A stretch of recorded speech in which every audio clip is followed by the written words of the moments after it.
أبو حيدر السلام عليكم. وعليكم السلام ورحمة الله وبركاته. تفضل. كيف الحال يا شيخ؟ الحمد لله بارك الله فيك يا شيخ، بس أتمنى تعطوني 5 دقائق لا أكثر. طب تفضل. دام فضلك أستاذي الكريم، أنا أبلغ من العمر 70 عام، بارك الله في عمرك. وقدر الله أنه صاب بمرض عضاله. المهم في القضية أستاذي أني أنا شيعي، وكنت أخدم التشيع نعم يا أخي. بطريقة ما تتصورها، بالمال بالجهد بكل ما تتصور، وياما ناس خليتهم يشيعون على ايدي. حتى الناس اللي خليتهم يشيعون على ايدي حاب اقولهم بس كلمة واسمح لي فيها، يعني اقولها على اساس بس الشخص اذا كان يسمعني او الاشخاص اللي يسمعوني يعرفون ان انا الشخص اللي خليتهم يشيعون. معي أستاذي؟ معك يا أخي. أستاذي أنا كنت أوصف الوهابية، أقول وأنا أعتذر من جميع الناس في البداية، كنت أقول دائما للأشخاص الوهابية عبارة عن حروف واو، والعياذ بالله على الكلمة اللي كنت أقول والزنا ها. طب أخي لا تكمل، لا تكمل.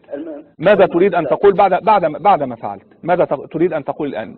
يعني لا تسرف على نفسك فيما قلت. نعم.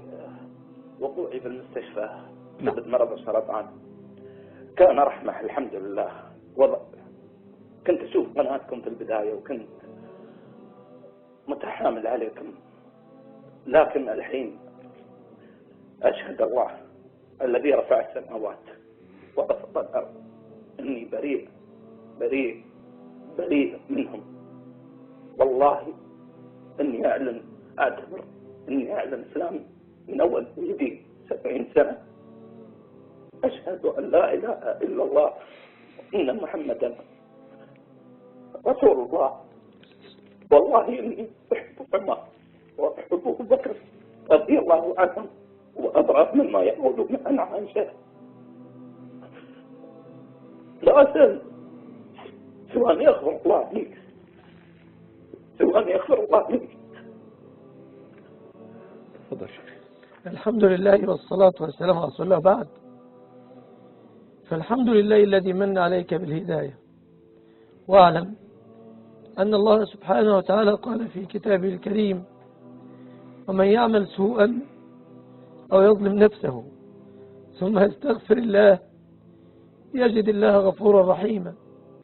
وقال: قل يا عبادي الذين أسرفوا على أنفسهم لا تقنطوا من رحمة الله إن الله يغفر الذنوب جميعا.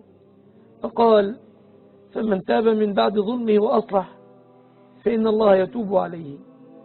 جزاك الله خيرا، وأحمد الله وواصل حمد الله وشكر الله على ما من به عليك وأنعم من توحيده وحب صحابة نبيه الكريم صلى الله عليه وسلم. هنيئا لك بذلك، هنيئا لك بتوحيدك وحبك لصحابة نبيك الأمين محمد صلى الله عليه وسلم.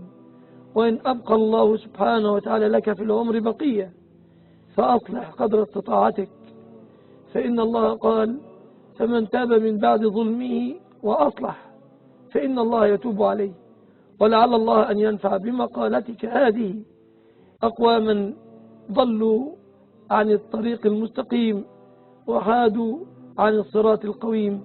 جزاك الله خيرا، وثبتنا الله وإياك على الإيمان وعلى الطاعة وعلى حب الله ورسوله وحب صحابة نبيه الكريم صلى الله عليه وسلم ورضي الله عنهم. ولا تيأس من رحمة الله ولا تقنط من روح الله. بارك الله فيك وحفظك. أبو حيدر ما زال معنا. أبو حيدر، نعم، يعني استمعت إلى شيخنا، فهل لك من تعقيب؟ بارك الله فيكم. أسأل الله حسن الخاتمة. لا أكثر. اللهم آمين. الله يرزقنا وإياك حسنها يا رب. وادعوني. الحمد لله. الحمد لله رب العالمين. أدعو الله وحده لا شريك له لا غيره أدعو الله. بارك الله فيك يا أبا حيدر. يعني ندعو الله سبحانه وتعالى أن يتقبل منك